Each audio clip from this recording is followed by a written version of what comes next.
अस्सलामु अलैकुम दोस्तों, मैं हूं असलम आलम और आप देख रहे हैं गल्फ एक्सपर्ट।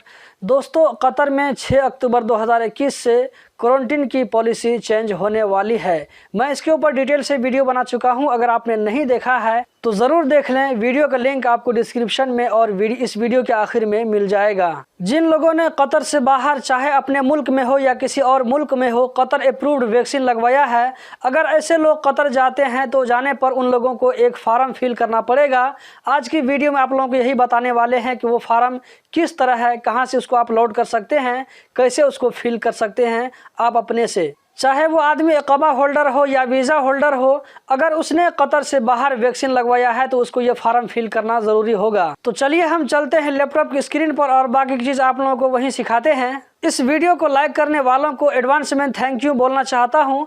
इस वीडियो को आगे भी शेयर करें और अपने दोस्तों तक भी पहुँचाएँ। दोस्तों, मैं यहाँ पर लैपटॉप की स्क्रीन पर आ चुका हूँ और यहाँ पर मैं गूगल में सर्च करता हूँ MOPH कतर। मैं जिस तरह सर्च कर रहा हूँ आप भी वैसे ही सर्च करें और जिस स्टेप को मैं फॉलो कर रहा हूँ वही स्टेप को आप भी फॉलो कीजिए, आपको आसानी होगी। उसके बाद आपके सामने में इस तरह का पेज ओपन होगा तो आप यहाँ पर देख सकते हैं Qatar travel and return policy. इस पर आपको क्लिक करना है। आपको यहीं पर क्लिक करना है, दूसरी जगह नहीं। यहाँ पर हम क्लिक करते हैं। लिंक पर क्लिक करने के बाद में आपके सामने में इस तरह का पेज ओपन होगा, आप देख सकते हैं। इसको हम थोड़ा सा नीचे स्क्रॉल करते हैं।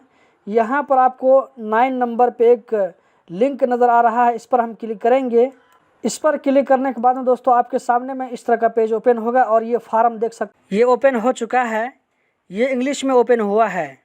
उसके बाद आपको ऊपर में राइट साइड में डाउनलोड का ऑप्शन नज़र आ रहा है। यहाँ से इस फॉर्म को हम अपने डेस्कटॉप पर इसको सेव कर लेंगे। यहाँ पर हम इसको सेव कर लेते हैं। ये हमने दोस्तों अभी इंग्लिश में सेव किया है, अभी हम इसको अरबिक में सेव करते हैं, ओपन करते हैं। तो यहाँ से इस पेज को हम अरबिक में करते हैं। यहाँ पे देख सकते हैं आप नमोज़ अल इक़रार व ताअहुद, इस पर हम क्लिक करेंगे। इस पर क्लिक करने के बाद में दोस्तों आपके सामने में जो अरबिक फॉर्म है वो ओपन हो जाएगा।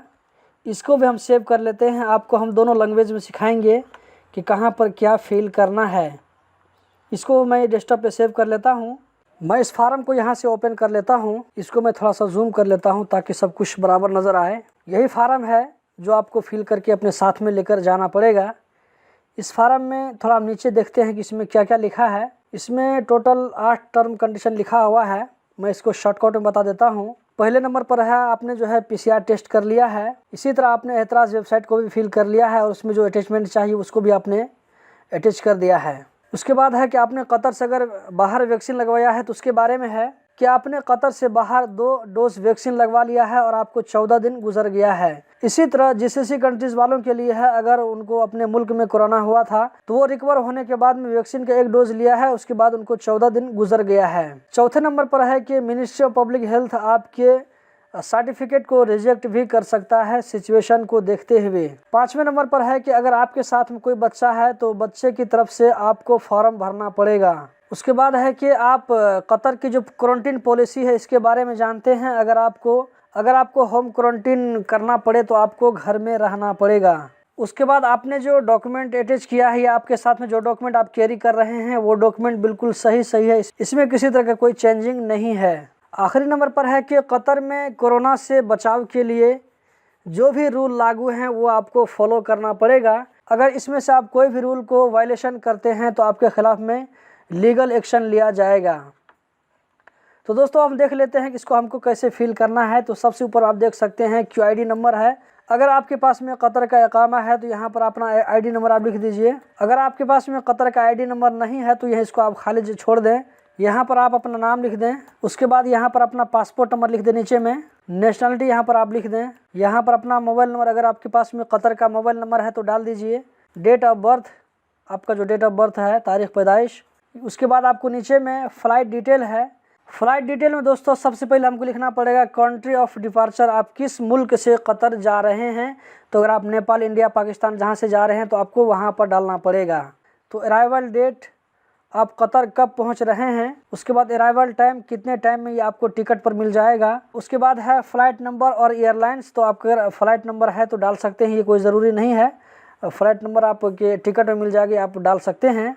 उसके नीचे में है नेशनल एड्रेस, होटल एड्रेस, आपका कतर में क्या लोकेशन रहेगा, तो street number, zone number, building number, flat number, ये सारी चीज़ आप अगर पुराना है तो आपको मालूम होगा। अगर आप नए जा रहे हैं तो कंपनी से पूछ करके आप ये सारा इन्फॉर्मेशन अपने पास में रख लें। होटल नेम, आप किस होटल में रहेंगे ये आपको क्वारंटीन पेपर में मिल जाएगा। अगर है तो लिख दीजिए, अगर नहीं है तो कोई ज़रूरी नहीं है। उसके नीचे में है आप कतर डायरेक्ट जा रहे हैं या किसी दूसरी कंट्री में ट्रांजिट होकर जा रहे हैं। अगर आपका फ़्लाइट डायरेक्ट कतर के लिए है तो आप यहाँ पर नो पे कर दीजिए। अगर आपने कहीं पर दूसरा आपका अगर होल्ड है कहीं पर तो वहाँ पर आपको मेंशन करना पड़ेगा। यस में क्लिक करने के बाद में यहाँ पर आपको कंट्री नाम लिखना पड़ेगा और आपने वहाँ पर कितना देर तक वेट किया था वो भी आपको लिखना पड़ेगा। उसके बाद नीचे में दोस्तों सिग्नेचर यहाँ पर आपको साइन करना पड़ेगा और यहाँ पे है डेट है तो यहाँ पर आप डेट डाल दीजिए। प्रिंट करने के बाद में आप साइन कर दीजिए इसको। अब देख लेते हैं दोस्तों अरबी में किस तरह है। तो अरबी में दोस्तों सेम टू सेम ऐसे ही है, बस सिर्फ लैंग्वेज का फ़र्क है। सबसे पहले जो है नाम है, उसके बाद ID number, nationality, passport number, date of birth, mobile number. उसके बाद है बयान तो रहला बलदुल मुगादरा। इसमें हमको बलदुल मुगादरा आप किस मुल्क से जा रहे हैं, किस कंट्री से आप ट्रैवल कर रहे हैं कतर के लिए। उसके बाद तारीख़ुल वसूल है, कब आप पहुंच रहे हैं, वक्तुल वसूल कितना टाइम में आप कतर पहुंच रहे हैं। उसके बाद खुतूत तैरान, आपको अगर फ़्लाइट का नंबर याद है, फ़्लाइट नंबर, तो आप यहाँ पर डाल दीजिए।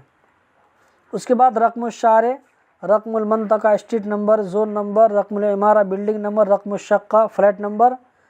अगर आपके पास में होटल का नाम है तो आपके पास में ज़रूर होगा, क्वारंटीन पेपर में आपको मिल जाएगा। उसके बाद जो मैंने आपको अभी पिछले इसमें इंग्लिश में बताया है सेम टू सेम यही है कि अगर आप दूसरी जगह से ट्रांजिट होकर आ रहे हैं तो यहाँ पर आप नाम में क्लिक करें। अगर डायरेक्ट फ़्लाइट है तो ला पर क्लिक करें। उसके बाद अगर नाम आपका जवाब है तो आपने किस कंट्री में ट्रांजिट किया था, कितनी देर वेट किया था, ये दोनों चीज़ आपको मेंशन करना पड़ेगा। उसके बाद नीचे में यहाँ पे डेट है और यहाँ पर आपको सिग्नेचर डालना पड़ेगा प्रिंट करने के बाद में। तो दोस्तों यही था आज का कि कैसे फॉर्म फिल कर सकते हैं। तो दोस्तों उम्मीद करता हूँ कि ये वीडियो भी आप लोगों को बहुत पसंद आई होगी। कतर के बारे में रोज़ाना इसी तरह की वीडियो देखते रहने के लिए चैनल को सब्सक्राइब करें। क्वारंटीन के नए रूल के बारे में अगर आपने वीडियो नहीं देखा है तो इस वाली वीडियो को देखिए। अब मैं चलता हूँ अगली वीडियो की तैयारी करने के लिए।